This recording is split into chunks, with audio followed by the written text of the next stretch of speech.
तो स्टूडेंट्स कैसे हैं आप सब लोग। तो हम लोग पढ़ रहे थे इंडियन इकोनॉमिक डेवलपमेंट में environment and sustainable development chapter. इसका पार्ट 1 हम लोगों ने अच्छे से देख लिया था। इसके अंदर हमने बात करी थी कि इन्वायरमेंट क्यों जरूरी है, उसके फंक्शंस क्या क्या हैं। उसके बाद हमने पॉल्यूशन देखा था, air pollution, water pollution and noise pollution. उसकी क्या क्या मतलब कॉजेज हैं और क्या क्या प्रिवेंशन कर रहे हैं, क्या तरीका है, बीमारियां कौन कौन से उनसे होती हैं।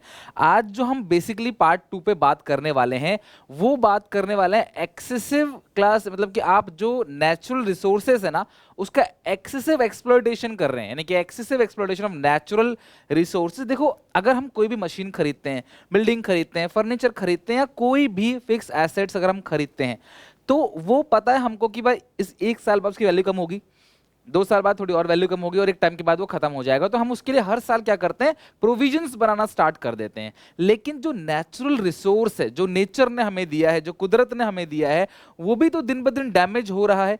चाहे वो क्लास फॉरेस्ट हो, चाहे वो लैंड डिग्रेडेशन हो, चाहे वो ग्लोबल वार्मिंग हो, बायोडाइवर्सिटी लॉस हो, वो दिन ब दिन हम लोग अपने नेचर को, अपने इन्वायरमेंट को पॉल्यूट करते चले जा रहे हैं क्लास, अपनी सराउंडिंग को खराब करते चले जा रहे हैं। जहाँ जो हमारा नेचुरल हैबिटेट है, जहाँ हम रहते हैं, उसको ही हमने ऐसा बना दिया कि ना शुद्ध पानी है ना शुद्ध हवा है। तो ऐसी सिचुएशन में उसके लिए क्या कोई भी डेप्रिसिएशन लगाया जाता है?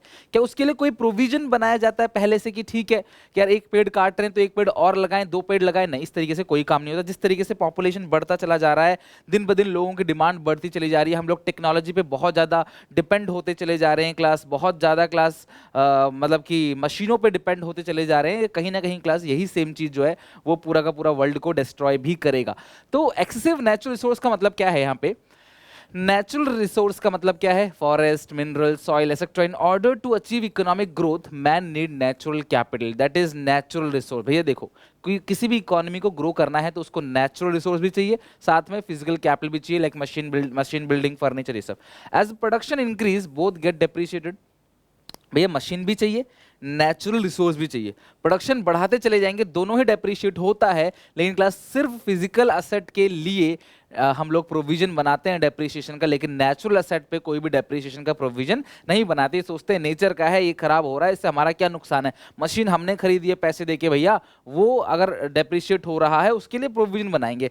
नेचर हमारा जो पूरा नेचुरल रिसोर्स है वो अगर डिप्लीट हो रहा है तो उसके लिए कोई प्रोविजन नहीं बनाया जाता। 3 तरीके से क्लास एक्सप्लोइटेशन होता है। सबसे पहला डिफॉरेस्टेशन, डिग्रेडेशन ऑफ लैंड, और नेक्स्ट है बायोडाइवर्सिटी लॉस। तो इन तीनों को एक करके पढ़ेंगे क्योंकि इनके बारे में एग्जामिनेशन में क्वेश्चन कई बार पूछा जा चुका है। डिफॉरेस्टेशन ऐसा टॉपिक है, वैसे ये सारे टॉपिक्स तो आपने बचपन में पढ़ रखा होगा, लेकिन इनमें से डिफॉरेस्टेशन एक ऐसा टॉपिक है जो आप जरूर जानते होंगे।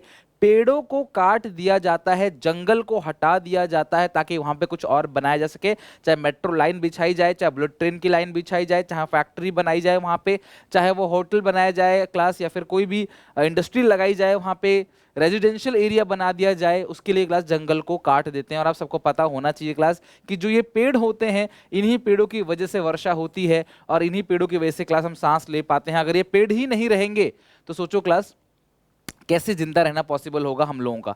Deforestation is the permanent removal of tree to make room for something beside forest, यानी क्लास कुछ और इसकी जगह पे बना देना, चाहे कुछ भी, जो मैंने एग्जांपल दिया है। This include clearing of land for agriculture using timber. Timber जैसे जैसे गांव में क्या होता है, लकड़ियां काटते हैं ना, फ्यूल वुड बनाने के लिए लकड़ियां काटा जाता है, इसको छोटे टुकड़े किए जाते हैं, खाना बनाने के समय पे इन्हें चूल्हे में जलाया जाता है, एनर्जी प्रोड्यूस किया जाता है। कंस्ट्रक्शन के लिए, मैन्युफैक्चरिंग के लिए। Deforestation leads to land degradation, इससे लैंड की क्वालिटी भी कम हो जाती है, जो सॉइल की फर्टिलिटी है वो कम हो जाती है। प्रजातियां जो रहती हैं क्लास, इन जंगल में कुछ प्रजातियां रहती होंगी क्लास और उनका वो विलुप्त हो जाएंगी। इकोलॉजिकल इम्बैलेंस आ जाता है एंड एयर पॉल्यूशन भी साथ में होता है। लकड़ी काटते हैं तो डस्ट पार्टिकल उड़ते हैं, तो इससे भी एयर पॉल्यूशन होता है जंगल काटते वक्त। और ये इकोलॉजिकल इम्बैलेंस भी होगा। मान लो अगर कोई प्रजाति लुप्त हो जाती है तो उस सिचुएशन में, जैसे चाइना में हुआ, चाइना में उन्होंने बोला कि स्पैरो को खत्म करो, स्पैरो को मारो। स्पैरो जो मतलब चिड़िया है, चिड़िया जो है उसे मारने के लिए बिल्कुल अभियान बना दिया और सारी चिड़िया जो है वो मार दी। अब जब सारी चिड़िया मार दी उन्होंने, तो ये जो जो टिड्डी है, जो ग्रास ऊपर है, या फिर जो और जो कीड़े हैं जिनको वो चिड़िया खाती थी, अब चिड़िया मर गई तो उन्हें उनकी तादाद बढ़ गई, उनकी तादाद बढ़ गई तो वो सारा का सारा फसल जो है वो सफा चट कर जाते थे। तो कहने का मतलब क्या, इकोलॉजिकल इम्बैलेंस होगा किसी प्रजाति के चले जाने से। डिग्रेडेशन ऑफ लैंड, आपने देखा है क्लास, इस तरीके से जमीन समझ रहे हो क्लास, ये बंजर जमीन है, यानी कि लैंड की क्वालिटी घट गई। अब इस पे आप कुछ नहीं कर सकते भैया, इस पे कोई फसल नहीं उगने वाली है, लैंड की क्वालिटी बिल्कुल वेस्ट हो गई। This is called degradation of land. Land degradation refers to decline in the overall quality of soil. Soil की क्वालिटी कम हो जाएगी, वाटर और वेजिटेशन कंडीशन खराब हो जाएगी, commonly cause by human activity, सब भी हमारी वजह से होता है। Land degradation is a global challenge. भैया देखो, अगर तुमने जमीन को खराब कर दिया तो भूखे मर जाओगे, अनाज कहाँ उगेगा।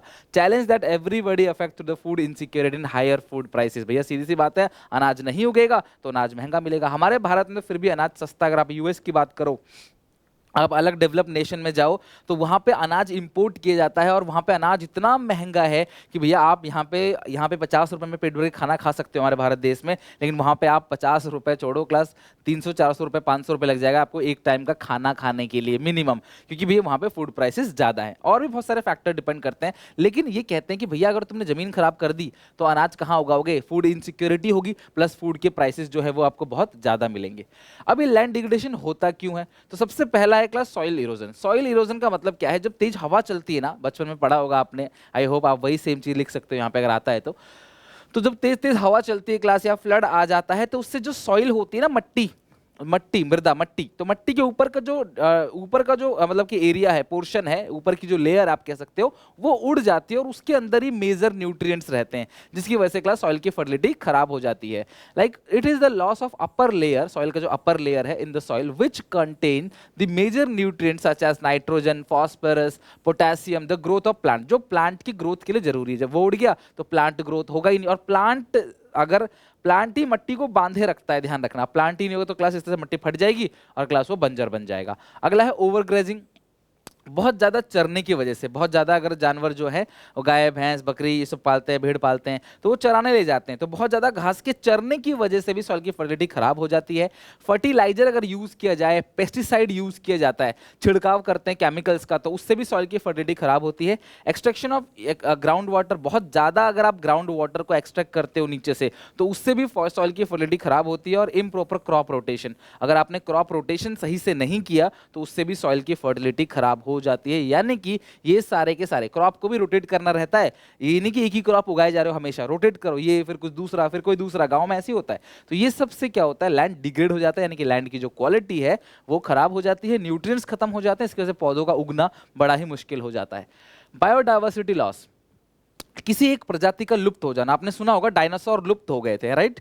तो इसी तरीके से किसी अभी कुछ टाइम पहले, अगर हम कुछ सालों पहले की बात करें, तो जो टाइगर है वो भी लुप्त होने वाले थे, उनकी प्रजाति इंडिया में खत्म हो गई थी, हजार कुछ टाइगर बचे हुए थे, इवन उससे भी कम टाइगर बच गए थे कुल पूरे इंडिया के अंदर। कई सारे अलग अलग क्लास फॉरेस्ट में देखा गया कि भैया फॉरेस्ट रिजर्व के अंदर तो टाइगर बचे ही नहीं, बहुत कम टाइगर बचे हैं। तो सेव द टाइगर का अभियान चलाया गया उसके बाद, और बहुत सारे लॉबी बनाए गए, जिसकी वजह से क्लास उनकी तादाद थोड़ी बहुत बढ़ रही है। तो कोई भी प्रजाति अगर लुप्त हो जाएगा तो आगे आने वाली जनरेशन उसे नहीं देख पाएगी। This is called biodiversity loss, और आज यही हो रहा है, और इकोलॉजिकल इंबैलेंस भी हो जाएगा उसकी वजह से। बायोडाइवर्सिटी इज द एग्जिस्टेंस, देखो हम लोगों का क्या है, हम लोग तो बेसिकली बहुत सारी चीज़ों पे डिपेंड करते हैं, है ना, जिंदा रहने के लिए, खाने के लिए, लेकिन जो जंगल में ना एक प्रॉपर फूड चेन बना होता है, ये इसको खाएगा ही, ये इसको खाएगा ही, ये इसको खाएगा, ये चेन अपने बचपन में पढ़ा होगा, राइट। जैसे चूहे को सांप खा जाता है, तो अगर सांप ही नहीं रहेंगे तो चूहों का तादाद कितना बढ़ जाएगा, आप हिसाब लगा लो, तो जिसकी वजह से इकोलॉजिकल इम्बैलेंस आ जाएगा।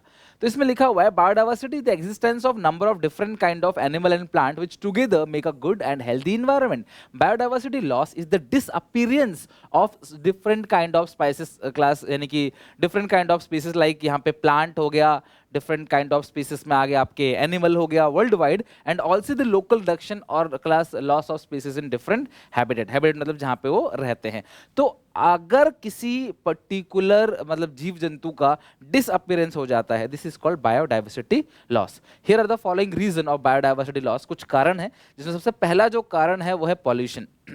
Pollution is a major threat to biodiversity and one of the most difficult problem to overcome। अभी देखो pollution सबसे बड़ा थ्रेट तो है, पॉल्यूशन से भी, बहुत ज़्यादा गर्मी से भी, पॉल्यूशन से भी, पानी अगर हम खराब कर देंगे, क्या हो रहा है, नदियाँ नाला बनती चली जा रही हैं, तो उससे होगा क्या कि भाई उस नदी में जो जीव जंतु रहते हैं क्या वो रह पाएंगे। शुद्ध हवा को हमने बेकार कर दिया तो जीव जंतु, पंछी, गर्मियों में कितने सारे पंछी मर जाते हैं, और इतने सारे रेडिएशंस निकलते हैं मोबाइल फोन से और अलग अलग गैजेट से, तो उसकी वजह से भी उनको नुकसान होता है। मूवीज में ये दिखाया जाता है। Greenhouse gases effect the green house, इसमें टेम्परेचर बढ़ जाता है। ग्रीन हाउस गैसेस बहुत सारे होते हैं, कार्बन डाइऑक्साइड लाइक, तो उससे टेम्परेचर बढ़ जाता है, जिसकी वजह से जो जीव जंतु है उनका रहना मुश्किल हो जाता है, इंसानों का रहना मुश्किल हो जाता है। गर्मी में देखो ना कितनी गर्मी पड़ती है, इतनी गर्मी लोग सहन नहीं कर पाते, एसी लगाते हैं क्लास, बहुत बीमारियां पड़ जाती हैं, मच्छर पनप जाते हैं। Pollution of population growth and over consumption. आज देखो हमें कितनी सारी चीजों की जरूरत है, ये गैजेट, वो मोबाइल, ये चीजें, वो चीजें, मतलब अगर ब्यूटी प्रोडक्ट की बात की जाए तो भैया देखो ये क्रीम, सुबह सुबह का अलग क्रीम सुबह उठने के बाद, रात को सोने से पहले का अलग क्रीम लगाना है, ठीक है। हेयर शैम्पू की बात करें तो डैंड्रफ का अलग शैम्पू, इसका अलग शैम्पू है, उसका अलग शैम्पू है ना। सर्दियों के लिए अलग क्रीम है, और मतलब कि गर्मियों के लिए अलग क्रीम है, नहाने से पहले अलग क्रीम है, सनस्क्रीम है, मतलब हाँ सनस्क्रीन ही होता है शायद। तो इतनी सारी चीजें, इतनी वैरायटी जो हो गई है क्लास, अब इससे क्या होता है, ओवर प्रोडक्शन, ओवर कंजप्शन हो रहा है कहीं ना कहीं, जिससे इन्वायरमेंट भी डिग्रेड कर रहा है। ग्लोबल वार्मिंग एक ऐसा चैलेंज जिसको क्लास आपने बचपन से अपने सिलेबस के अंदर पढ़ा होगा, जो हमारी कंट्री में बढ़ता चला जा रहा है। वार्मिंग मतलब टेम्परेचर का बढ़ जाना, गर्मी। अब यकीन करो क्लास 49-50, मतलब 49 तो कई बार रिकॉर्ड किया गया है अलग अलग स्टेट्स में, 49 डिग्री हो जाता है टेम्परेचर यार, 49 डिग्री, कितनी गर्मी होती है। Global warming is a gradual increase in the average temperature of the earth lower atmosphere as a result in the increase in greenhouse gases. कुछ ग्रीन हाउस गैसेस कुछ ग्रीन हाउस गैसेस हैं, और उन gases के बढ़ने से, like methane हो गया क्लास, कार्बन डाइऑक्साइड हो गया, इन सब के बढ़ने से गर्मी बढ़ जाती है। तो बहुत ज्यादा ग्रीन हाउस गैसेस, तो ये ग्रीन हाउस गैसेस क्या होते हैं मैं समझाता हूं class. The increase in the carbon dioxide in the atmosphere is main cause to the global warming. वो पॉपुलेशन बढ़ने की वजह से भी होता है और पावर प्लांट से भी रिलीज होता है। Greenhouse gases are cause the greenhouse effect. तो होता क्या है क्लास, जैसे मान लो ये है, मान लेते हैं क्लास ये आपका अर्थ है, ये आपका अर्थ है, यहाँ पे ग्रीन हाउस गैसेस ना एक लेयर बना लेती हैं। ये ग्रीन हाउस गैसेस जो एक पर्टिकुलर लेयर बना लेती हैं। जब सूरज यहाँ पे सन है, तो सन से जब रेज निकलती है ना धरती पे, तो टकराती है धरती पे, टकरा के फिर वापस जाती है, तो ये ग्रीन हाउस एक थिक लेयर बन जाता है ग्रीन हाउस गैसेस का। ये गैस इसको बाहर नहीं जाने देते, फिर टकरा के फिर वापस आता है, इसलिए टकरा के फिर वापस आता है। तो आप ऐसा देखोगे कि भैया इस जगह क्लास बहुत ज्यादा गर्मी लोअर एटमॉस्फेयर में पड़ने लगी। This is called green house effect. जहां पे आपने कभी ऐसा देखा है कि एक धूप में गाड़ी खड़ी है, गाड़ी बिल्कुल आपने बंद कर दिया और आपको शॉपिंग करने चले गए, फिर आते हो गाड़ी के अंदर बैठते हो तो एकदम भभका सा लगता है, बहुत गर्मी लगती है, राइट, क्योंकि उसके अंदर क्लास गाड़ी के अंदर हीट जो जा तो रही वापस नहीं निकल पा रही, तो अंदर ही एक आग का गोला जैसा बन जाता है। गाड़ी में बैठोगे तो बहुत गर्मी लगेगी आपको। This is called green house gases and this is called green house effect. The primary green house gases जो है वो कौन कौन से हैं? Water vapour class, water vapour के बाद कार्बन डाइऑक्साइड है, मीथेन है, नाइट्रस ऑक्साइड है, ओजोन है, बट लेकिन जो मेजर सोर्स है वो कार्बन डाइऑक्साइड, सबसे ज्यादा क्या है कार्बन डाइऑक्साइड विच इज 80%, फिर मीथेन है यानी CH4, but methane is more powerful. Methane powerful है ये आपको पता होना चाहिए। The major source of carbon dioxide sir अगर 80% है ग्रीन हाउस गैसेस में, तो ये आ कहां से रहा है क्लास? बर्निंग फॉसिल फ्यूल, जो कोयला जल रहा है उसकी वजह से। जो पावर प्लांट है वो सबसे ज्यादा कार्बन डाइऑक्साइड रिलीज करते हैं, तभी कहते हैं कि बिजली को आप वेस्ट मत करो। सरफेस टेम्परेचर जो है वो हर साल, हर डेकेड्स में यानी हर 10-10 साल में लगभग 0.2% से बढ़ रहा है सिंस 1950 से ही। The number of cold days and night have been decrease and the warmer day and night increase. तो कोल्ड डे और कोल्ड नाइट कम होते चले जा रहे हैं, वार्मर डे और वार्मर नाइट जो है वो बढ़ता चला जा रहा है। एक बहुत अच्छी इमेज है कि आज 2019, ठीक है 2019, 21, 22 या जो भी कहो, तो उसमें आज ऐसा है तो अभी कितने टाइम के बाद ऐसा होगा?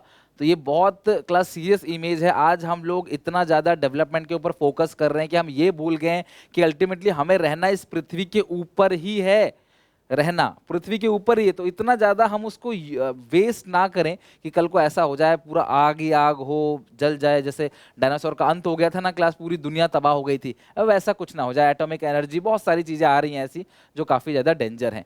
देखो ग्रीन हाउस ये जो ग्रीन हाउस गैसेस है उससे ग्लोबल वार्मिंग होती है, तो जो ग्लेशियर है ये पिघलता चला जाता है। पता है इतना बर्फ है ना क्लास, अंटार्कटिका में इतना बर्फ है कि अगर ये सारे बर्फ पिघल जाए जितना भी हमारी पृथ्वी के ऊपर है, तो पूरी की पूरी अर्थ अर्थ जो है वो डूबने के लिए काफी है, राइट। तो ये क्लास ग्लेशियर का इमेज है, ग्लोबल वार्मिंग की वजह से ये कंटिन्यू डिग्रेड होता चला जा रहा है, राइट। देख रहे हो क्लास कितना बर्फ था क्लास यहाँ पे, और एक टाइम के बाद देखो किस तरह से पिघलता चला जा रहा है, बर्फ गायब होते चले जा रहे हैं, ठीक है। और छोटे छोटे से जो बर्फ थे देखो, आप अगर देखोगे सैटेलाइट इमेजेस में, गायब होते चले जा रहे हैं, जिसकी वजह से समस्या आती है क्लास इन जीवों को, जो पेंगुइन्स हैं क्लास, या जो पोलर बेयर हैं, इन लोगों को दिक्कत आती है। ये बर्फ में ही रहते हैं, तो अगर आप बर्फ ही खत्म कर दोगे तो भैया इनका रहना देखो कितने प्यारे लग रहे हैं, छोटे छोटे बच्चे पेंगुइन्स के, तो ये इनका जिंदा रहना ही पॉसिबल नहीं हो पाएगा, और पूरी की पूरी क्लास इनकी प्रजाति जो है वो खत्म हो जाएगी। तो ये सब इंपैक्ट है ग्रीन हाउस गैसेस का।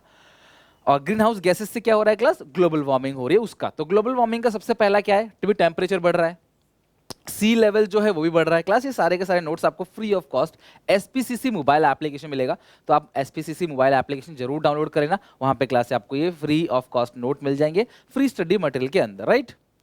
और दूसरा क्या है, नेचुरल कैलेमिटी। तो जो भी natural calamity such as flood हो गया, फेमाइन हो गया, हीट वेव हो गया, ये सारी चीजें बढ़ती हैं। हीट वेव समझते हो, लपट जो पड़ती है, आप जैसे पूरी धूप दोपहरी में बाइक लेकर निकल जाओ, देखो कैसे गरम गरम हवा लगती है एकदम ना, और बीमारियां हो जाती हैं उससे। ग्लेशियर मेल्टिंग, ठीक है, जो ग्लेशियर मैंने दिखाया आपको वो मेल्ट होता है। ब्यूटी जो है नेचर की क्लास, वो बिल्कुल खत्म हो जाती है, इन द सेंस कि क्या, गर्मी से तो भैया आपकी खुद की ब्यूटी भी खत्म हो जाएगी, तो गर्मी से नेचर की ब्यूटी भी खत्म हो जाती है, जंगल वगैरह सब सूख जाते हैं, पेड़ वेड़ सब जो पानी जो है वो पानी भर जाता है, ग्लेशियर पिघल गया तो जीव जंतु भी हट गए वहां से, तो ये ब्यूटी जो नेचर का सुंदरता है नेचर की वो खत्म हो जाती है। नई नई बीमारियां क्लास फैलती हैं। आजकल का जमाना देखो, पॉल्यूशन की वजह से कितनी सारी नई नई बीमारियां पनपने लगी। बीमारियां बहुत पहले नहीं थी, लेकिन नई नई बीमारियां आने लगी हैं क्लास, इस वजह से क्योंकि हम लोग इन्वायरमेंट को डिग्रेड कर रहे हैं। ग्लोबल वार्मिंग से क्या होता है क्लास, यहाँ मॉस्किटोज, मच्छर, देखो गर्मियां धीरे धीरे आने लगी हैं, ह्यूमिडिटी बढ़ेगा तो मच्छर भी पैदा होने लगेंगे, और मच्छरों से फिर नई नई बीमारियां चालू होने लग जाएंगी। और जो मरीन लाइफ है जो मैंने दिखाया क्लास, उससे भी इसका इंपैक्ट बहुत पड़ेगा। जो मरीन लाइफ में जीव जंतु रहते हैं उनको भी काफी इससे नुकसान होगा, राइट। तो ये थे ग्लोबल वार्मिंग के impact. Dear learners, I hope आप सबकी पढ़ाई बहुत अच्छे से चल रही होगी। अनअकैडमी आपकी पढ़ाई को बूस्टअप देने के लिए लेके आए क्लास एस योर एग्जाम्स, यानी कि class 10th class 12th board के बच्चे जो है फर्स्ट 500 जो स्टूडेंट्स होंगे उनके लिए क्लास अनअकैडमी लेके आता है। अगर आप कोई भी 3 मंथ या उससे ज्यादा का सब्सक्रिप्शन लेते हो तो आपको क्लास यहाँ पे 1 महीने का सब्सक्रिप्शन मिलेगा बिल्कुल फ्री, लिमिटेड टाइम ऑफर है। डिस्क्रिप्शन बॉक्स में लिंक है, मेरा कोड जरूर यूज करना है SPA10 और आपको एक्स्ट्रा 10% का ऑफ मिल जाएगा।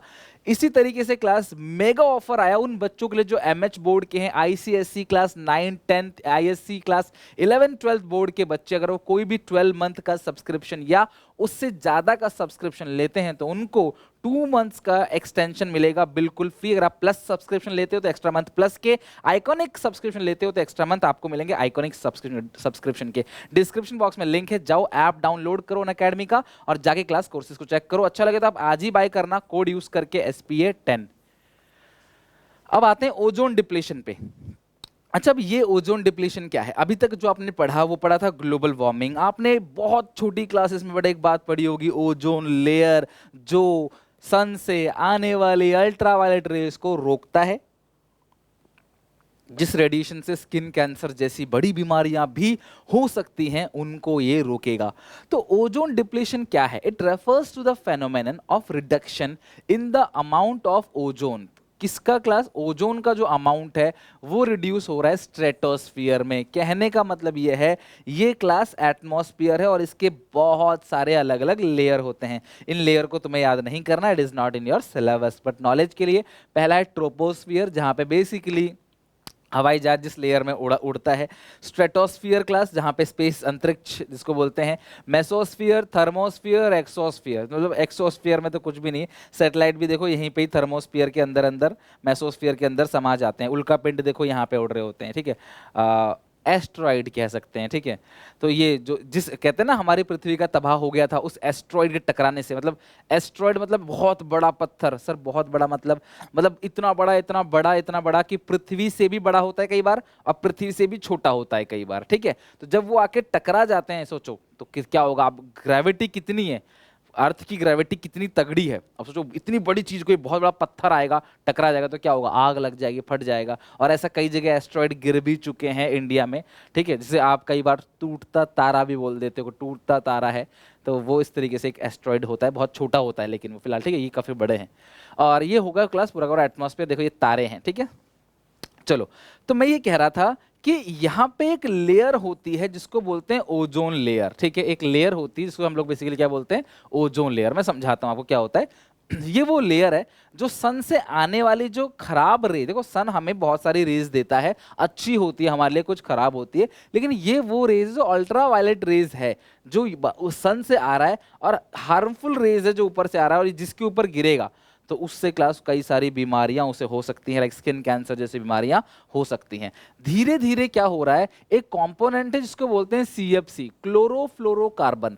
इसके बढ़ने से क्या होता है, जो ओजोन लेयर है ना क्लास, ये डिप्लीट हो जाता है, इसमें छेद हो जाता है, ब्रेकेज हो जाता है, जिसकी वजह से सन जो ये रोकता है जो खराब रेज को ना, वो रोक नहीं पाता, वो खराब रेज भी नीचे तक आ जाती हैं और इंसानों के ऊपर पड़ेगी। तो सोचो अगर सूरज की रोशनी ही डैमेज हो गई तो आप सूरज की रोशनी से कैसे बच पाओगे भैया, नहीं बच सकते, जिंदा रहना मुश्किल हो जाएगा, आप नहीं बच सकते। तो इस सिचुएशन में क्लास वो नीचे की तरफ आता है, लोगों पर टकराता है और बीमारियां होती हैं। इसीलिए इस चीज को ठीक करने के लिए मॉन्ट्रियल प्रोटोकॉल अपनाया गया था। बताऊं क्लास क्या है वो। तो ये है क्लास यहाँ पे ozone depletion. The problem of ozone depletion is caused by high level of chlorine and bromine. तो ये क्लोरोफ्लोरोकार्बन है ना, CFC, ये क्लोरीन और ब्रोमीन से बनता है in the stratosphere. The origin of these compound chlorofluoro कहाँ से आता है क्लास, ये जो कूलिंग सब्सटेंसेस है, रेफ्रिजरेटर और AC है ना, cooling substances, refrigerator, commercial refrigerator, commercial air condition. आप देखते होगे ना घर पे आपके AC लगा होगा या फिर कहीं भी लगा होगा, आपने देखा होगा कि एयर कंडीशन से अंदर से तो अच्छी हवा आती है, ठंडी ठंडी हवा लगती है, लेकिन बाहर एक कंडेंसर रखा होता है, ठीक है, और वो कंडेंसर जो होता है उससे गर्म गर्म हवा निकलती है। सोचो मतलब आप अंदर अच्छी हवा, ठंडी हवा ले रहे हो, आपको अच्छा लग रहा है, और बाहर वो छोड़ रहा है गर्म हवा, तो जब आप बाहर जाओगे आप बोलोगे यार कितनी गर्मी है, तो भैया कितनी गर्मी तो होगी, वो गर्मी तो आप ही की वजह से हो रही है ना। तो in air conditioner and refrigerator as a result depletion of ozone layer, more ultraviolet rays radiations come to the earth and causes damage to the living organism. UV rays is responsible for skin cancer, जिससे लोगों को skin cancer जैसी बीमारी होती है। It is also lower the production of phytoplankton. Phytoplankton basically एक ऐसा जीव होता है, जैसे जुगनू होता है ना, जैसे पानी में चमकने वाला एक जीव होता है, आप टच करोगे ना तो थोड़ा सा चमकेगा, कुछ नहीं, एक समझ लो जैसे बैक्टीरिया जैसा कुछ होता है। And thus affect the other aquatic organism. तो जो एक्वाटिक ऑर्गेनिज्म है उन पे भी इंपैक्ट डालता है, ह्यूमंस पे भी डालता है। ऐसा देखा गया 1979 से 1990 में कि जो ओजोन लेयर है वो डिप्लीट हो रहा है, उसमें एक होल हो गया है ना, उसमें एक होल हो गया जिसको बोलते हैं ओजोन होल। और ये जो ओजोन होल है मैं दिखाता हूँ आपको, देखो ये रहा। तो ये अंटार्कटिका के बेसिकली पोलर रीजन में, तो ये पोल है ना, पोल आपको पता ना, इक्वेटर पोल, नॉर्थ पोल, साउथ पोल, तो ये पोल रीजन, तो यहाँ देखा गया एक होल बड़ा सा मिला, और इस होल में अंटार्कटिका के ऊपर अगर अंटार्कटिका तो चलो भगवान की रहमत है, वहाँ पे कोई रहता नहीं है, वहाँ लोग नहीं रहते वहाँ पे, तो उस सिचुएशन में वहाँ पे जो रेस गिर रही थी कई सारी, उससे लोगों को इम्पैक्ट नहीं पड़ रहा था, बट ये धीरे धीरे होल बड़ा हो रहा था।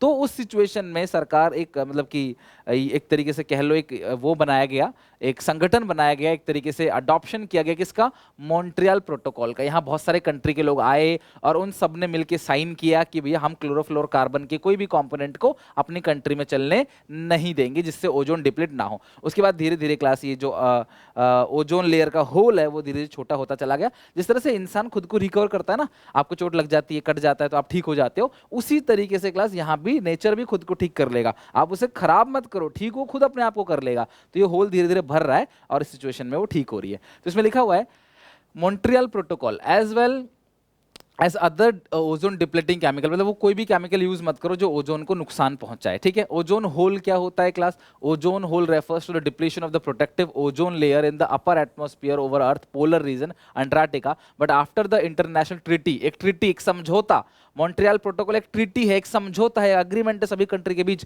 कि भैया हम ऐसे किसी भी केमिकल को अपनी कंट्री में अलाउ नहीं करेंगे जो ओजोन को डिप्लीट करे, और जिसकी वजह से class ozone layer is now recovery. Okay, तो ये तो हो गया क्लास ओजोन लेयर के बारे में। अगला है चिपको मूवमेंट। जो बच्चे उत्तराखंड में रहते हैं क्लास, उन सबको पता होगा क्लास की उत्तराखंड से ही शुरू हुआ ये हिसाब किताब, जो उत्तर प्रदेश का पहले एक हिस्सा था, ठीक है, उत्तरांचल था उस टाइम पे।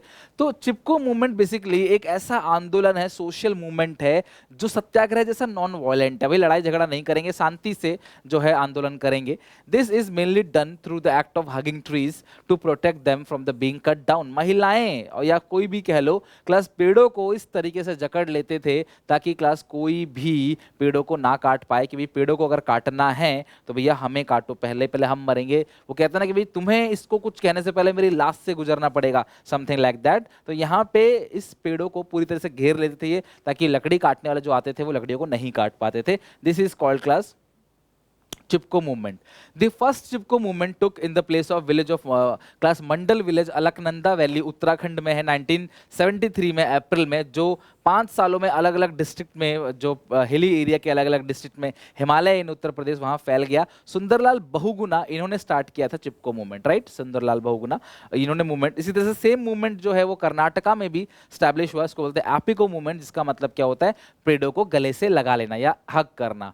8 सितंबर 1983 जहां पे लोगों ने कई सारे लोगों ने पेड़ों को गले से लगाया, और क्लास जो सिरसी डिस्ट्रिक्ट में 160 मैन और वुमेन ने कई सारे लोगों को भगा दिया जो पेड़ काटने आए थे, राइट। तो इसको बोलते हैं एपिको मूवमेंट। और सेम जो है वो चिपको मूवमेंट उत्तराखंड का है, यह है कर्नाटका का।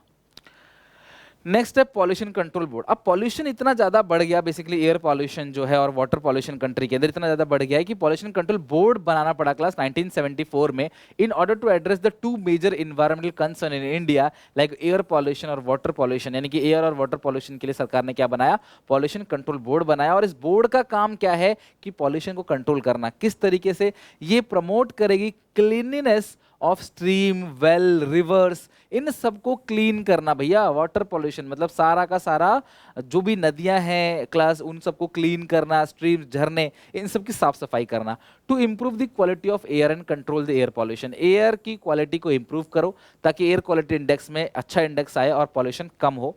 इवन ये लोग मास मीडिया कॉम्प्रिहेंसिव प्रोग्राम बनाते हैं क्लास, ताकि मेजर लोग जो हैं इकट्ठे, बहुत सारे लोग जो हैं वो आए, इसमें योगदान दें, लोग समझें कि पॉल्यूशन कितना खराब है। अगर आज हम अपना एयर और वाटर को पॉल्यूशन कर दें तो कल हमको ही रहना मुश्किल हो जाएगा। हम लोगों ने पानी इतना वेस्ट किया कि बाद में हमें खुद कई सारे स्टेट में पानी की कमी हो जाती है, और इवन पानी है भी तो पीने लायक पानी नहीं है। तो ये सब लोगों को ना, मास का मतलब होता है कि बहुत सारे लोगों को जागरूक करते हैं कि भैया ऐसी चीजें मत करो। इवन आपको ये पढ़ाया क्यों जा रहा है, आपके सिलेबस में क्यों डाल रखा है, ताकि आपको नॉलेज मिले और आप ऐसा ना करो, पॉल्यूशन ना करो। Collect and publish, data collect करना, कहाँ पे पॉल्यूशन हो रहा है, कहाँ एयर पॉल्यूशन ज़्यादा है, कहाँ वाटर पॉल्यूशन ज़्यादा है, उस डेटा को कलेक्ट करना और बाद में उसको ठीक करना ताकि वहाँ पे पॉल्यूशन को खत्म किया जा सके। अब हम बात करेंगे अपना लास्ट टॉपिक आज ही क्लास का। काफ़ी कुछ हमने पढ़ लिया आज ही क्लास में, बड़ा चैप्टर है, तो नेक्स्ट क्लास के अंदर मैं कोशिश करूँगा कल ही अपलोड कर दूँ इसका, ठीक है, कल ही अपलोड कर दूँ। बड़ा संडे हो मंडे हो, डेली आपको मेहनत करनी है, डेली पढ़ाई करनी। लाइफ में कुछ बनना है तो यही है, सूरज की तरह चमकना है तो सूरज की तरह तपना पड़ेगा, सीधी सी बात है। मेहनत करनी पड़ेगी लाइफ में कुछ बनने के लिए। सिर्फ ख्वाब देखने से नहीं होगा, दूसरों को देखने से नहीं होगा। जिसको भी आप देखते हो देखो वो कितनी मेहनत कर रहा है, इसलिए वो आज वहाँ पे है। आप नहीं कर रहे इसलिए आप वहाँ पे नहीं हो, सीधी सी बात है। You have to work hard, अपने गोल्स के लिए, सपनों के लिए काम करना पड़ेगा। तो इसे मैं आज खत्म करूँगा और आप प्रॉमिस करो कि पार्ट 1 और पार्ट 2, आज 2 खत्म हो गया एनवायरनमेंट का, इससे अच्छे से देख लेना ताकि मैं कल के अंदर और मैं इस पार्ट को पूरा का पूरा खत्म कर दूंगा और देन हम फिर अपना आखिरी चैप्टर पढ़ रहे होंगे।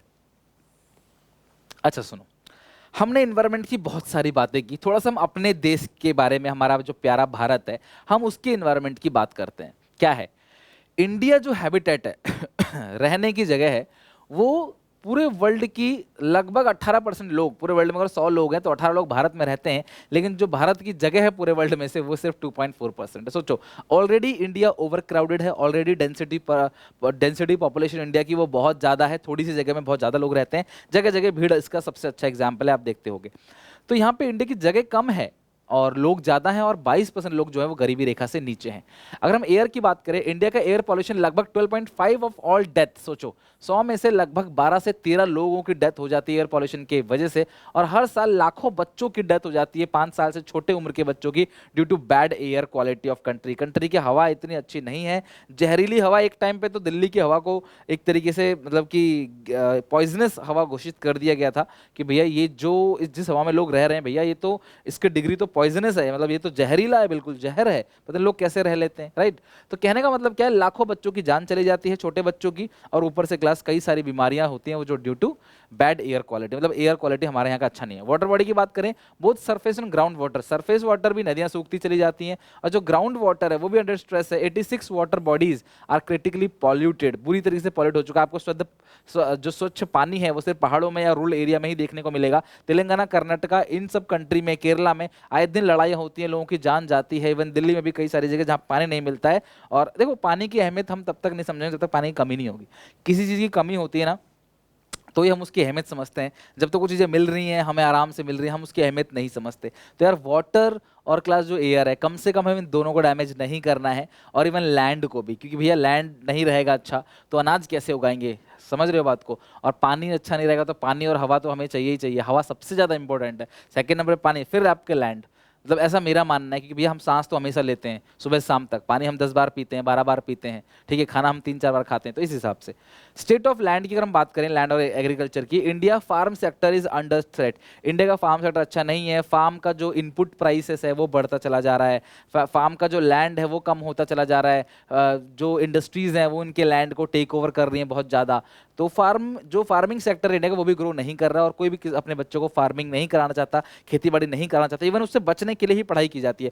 मेजर लोगों से पूछा, भैया पढ़ाई क्यों करो और अपने बच्चों को क्यों पढ़ा रहे हो, ताकि वो खेती बाड़ी ना करें। सोचो, मतलब इतना स्ट्रेस है इस सेक्टर के अंदर, एग्रीकल्चर सेक्टर के अंदर, जहाँ 50% आबादी लगभग काम कर रही है। इतना स्ट्रेस है कि लोग काम नहीं करा, अपने बच्चों के साथ खेती बाड़ी किसानी ना करे, इसलिए हम उसको पढ़ा रहे हैं। सोचो कितना थ्रेट है उसके अंदर, क्योंकि उसके अंदर पैसा नहीं है, मेहनत बहुत ज़्यादा है। अगर हम हेल्थ सेक्टर की बात करें, India rural health infrastructure is very poor. There is a great inequality in health between states. The infant mortality of Kerala is 6%. सोचो केरला में जो हमारा हेल्थ सेक्टर भी कुछ अच्छा नहीं है। ये आपने देख ही लिया, कोरोना काल में बेड्स नहीं थे, लोगों की जान जा रही थी, डॉक्टर्स बदतमीजी से पेश आ रहे थे क्योंकि वो परेशान थे बहुत ज़्यादा, भैया उनके ऊपर बहुत ज़्यादा लोड था। दूसरी बात, जो बहुत सारे बेड्स हैं वो खाली नहीं है, हॉस्पिटल के बाहर पेशेंट पड़े हुए हैं, जान चली जा रही है, किसी से मिलने नहीं दिया जा रहा, बात नहीं करने दिया जा रहा लोगों से, और कालाबाजारी हो रही है ऑक्सीजन सिलेंडर की, जिसकी वजह से क्लास क्या हो रहा है कि बहुत खराब हमारा हेल्थ इंफ्रास्ट्रक्चर भी है। 6,000 में से 6 बच्चों की डेथ केरला में होती है, यूपी में 64, यानी कि स्टेट का भी फर्क है। स्टेट का भी हेल्थ इंफ्रास्ट्रक्चर, उसमें भी काफ़ी फर्क है। धीरे धीरे क्लास अंडर न्यूट्रिशन के केसेस बढ़ रहे हैं, कुपोषण के शिकार जो होते हैं बच्चे वो बढ़ रहे हैं, ओवरवेट के केसेस भी धीरे धीरे बढ़ते चले जा रहे हैं, ये सारी चीज़ें। क्लाइमेट की बात करें, 22% पॉपुलेशन वो तो गरीबी रेखा से नीचे है ही, लेकिन ये जो 22% है ग्रीन हाउस गैसेस, वो एमिट कहाँ से होता है क्लास, यहाँ पे वो होता है क्लास कहाँ पे, जो एनर्जी सेक्टर, जो एनर्जी प्रोड्यूस करती है सेक्टर बिजली, तो उन सेक्टर पे क्लास वो लगभग 73% टोटल एमिशन करते हैं, किसका, ग्रीन हाउस गैसेस का। तो जो ग्रीन हाउस गैसेस, जिससे ग्लोबल वार्मिंग होती है, पॉल्यूशन जो बहुत ज़्यादा फैल रहा है, वो एनर्जी सेक्टर से फैल रहा है। एनर्जी सेक्टर को बंद तो नहीं कर सकते, लेकिन हम ऐसा कर सकते हैं, हम बहुत ज़्यादा बिजली वेस्ट ना करें, जिसकी वजह से क्लास बिजली जो है वो कम बनेगा तो पॉल्यूशन क्या होगा, कम होगा। कम का मतलब हम वेस्ट करना छोड़ दे तो कुछ बच जाएगा, समझ रहे हो बात को, ये कहने का सेंस है। तो ये सारा का सारा क्लास इंडिया का इन्वायरमेंटल सिचुएशन है इंडिया का। तो आप थोड़ा सा और इंडिया के बारे में जानते ही हो बेहतर, और जो करंट डेटा है, लेटेस्ट डेटा अगर आप वो लिखोगे, या जो लेटेस्ट चीज़ें हैं, लेटेस्ट हैपनिंग है, कोरोना वगैरह, ये सब लिखोगे तो शायद आपको ज़्यादा अच्छा मार्क्स मिलेंगे। चलो, तो यहाँ पे क्लास हम एंड करते हैं। Thank you so much, thank you very much. मिलते हैं नेक्स्ट पार्ट के अंदर, और हम इस चैप्टर को पूरा खत्म कर रहे होंगे, लेकिन तब तक आप प्लीज़ ये 2 पार्ट अच्छे से लर्न करना। देखा जाए सिर्फ 4 चैप्टर पढ़ना है आईडी में, अगर 4 चैप्टर पे अच्छे से लर्न कर लोगे तो भी आपका अच्छे से पेपर निकल जाएगा, right. Take care, bye bye, मिलते हैं नेक्स्ट वीडियो में। वीडियो अच्छी लगे तो कमेंट करके मुझे बताना, और अपने सारे क्लासमेट, सारे दोस्तों में शेयर जरूर करना। क्लास चैनल को सपोर्ट की जरूरत है, आपके सपोर्ट की। मैं जिस तरीके से डेली बेसिस पे आपके लिए कंटेंट बना रहा हूँ, मेहनत कर रहा हूँ बहुत तन मन धन से, उस तरह से क्लास प्लीज़ को शेयर करो, लाइक करो और प्यारा सा कमेंट करो। बाय बाय, मिलते हैं नेक्स्ट वीडियो में।